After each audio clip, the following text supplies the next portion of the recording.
अस्सलाम वालेकुम। मैं आज कुछ बोलने के काबिल नहीं हूँ, अलबत्ता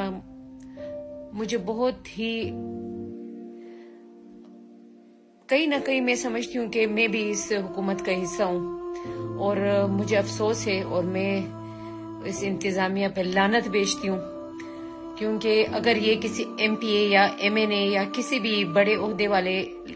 लोगों के घर वाले होते तो इनके लिए हेलीकॉप्टर्स भिजवाए जाते। ये एक गरीब अवाम थी जो अपने लिए सैर के लिए आए हुए थे, जो अपने घर वालों के साथ आए हुए थे, जो अपने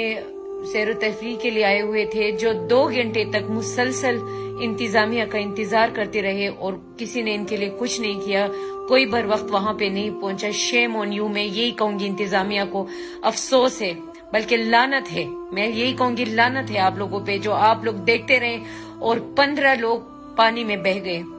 उन्होंने मौत से पहले ही अपनी मौत को देखा है, हमसे नहीं देखा जा रहा उनको की जो